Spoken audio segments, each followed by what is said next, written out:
Mary highway पर गाड़ी चला रही थी। तभी उसने कुछ अजीब देखा। सड़क पर कोई और गाड़ी नहीं थी, लेकिन एक ट्रक बहुत धीमी स्पीड से चल रहा था। बिना ज्यादा सोचे उसने स्पीड बढ़ाई और ट्रक को ओवरटेक करने लगी। लेकिन अगले ही पल ट्रक ने अचानक रफ्तार बढ़ाई, उसे ओवरटेक कर लिया और जोर से हॉर्न बजाया। ऐसा लगा जैसे वो जानबूझकर उसे चिढ़ा रहा हो। मैरी को पहले कभी ऐसा एक्सपीरियंस नहीं हुआ था। उसे लगा कि शायद ट्रक ड्राइवर को रोड रेज हो गया है, इसलिए उसने धीरे चलने का फैसला किया ताकि ट्रक पहले निकल जाए। लेकिन जैसे ही उसने स्पीड कम की, ट्रक भी धीमा हो गया और पीछे ही रहने लगा। ऐसा लगा जैसे वो उसके साथ खेल रहा हो। अब मैरी से बर्दाश्त नहीं हुआ। उसने फुल एक्सेलरेशन दिया और सोचा कि अब इस ट्रक से पीछा छूट जाएगा। लेकिन जब उसने पीछे मिरर में देखा तो ट्रक फिर से तेजी से आ रहा था और इस बार और भी ज्यादा खतरनाक तरीके से। वो लगभग उसकी कार के पीछे टकराने ही वाला था। मैरी को गुस्सा तो बहुत आया, लेकिन उसके पास कोई और चारा नहीं था। उसने फिर से स्पीड बढ़ाई और ट्रक से दूर होने की कोशिश की। अब वो 120 मील प्रति घंटा की स्पीड पर थी, लेकिन ट्रक भी उसी स्पीड पर आ गया और उसके बगल में चलने लगा। जब कोई भी तरीका काम नहीं आया तो मैरी ने अचानक ब्रेक मार दिए और ट्रक को आगे जाने दिया। उसे समझ आ गया था कि ट्रक ड्राइवर पागल है, इसलिए उसने दोबारा ओवरटेक करने की कोशिश नहीं की। उसने सोचा कि अब वो धीरे धीरे ट्रक के पीछे चलेगी ताकि कोई दिक्कत ना हो। लेकिन तभी ट्रक ड्राइवर ने अचानक अपना हाथ बाहर निकाला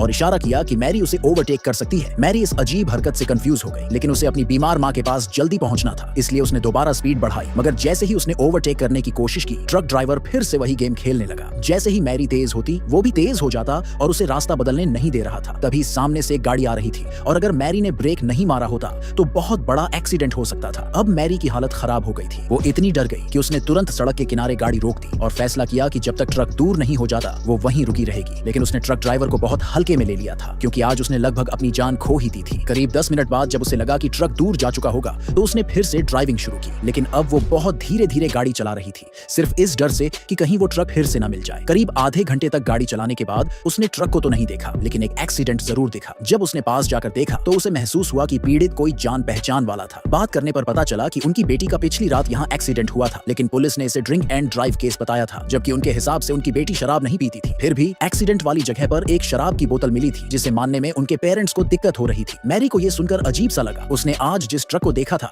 उसे याद किया और सोचा कहीं इसका कोई कनेक्शन तो नहीं। इस ख्याल से उसकी रीढ़ में ठंडी लहर दौड़ गई। उसने खुद को खुशकिस्मत समझा कि वो बच गई। दोनों पेरेंट्स को सांत्वना देने के बाद मैरी ने फिर से अपनी जर्नी शुरू की। उसे लगा कि अब ट्रक से पीछा छूट चुका है, लेकिन जैसे ही वो कुछ दूर आगे बढ़ी, वही ट्रक अचानक फिर से दिखाई दिया, लेकिन इस बार और भी तेजी से और सीधे उसके पीछे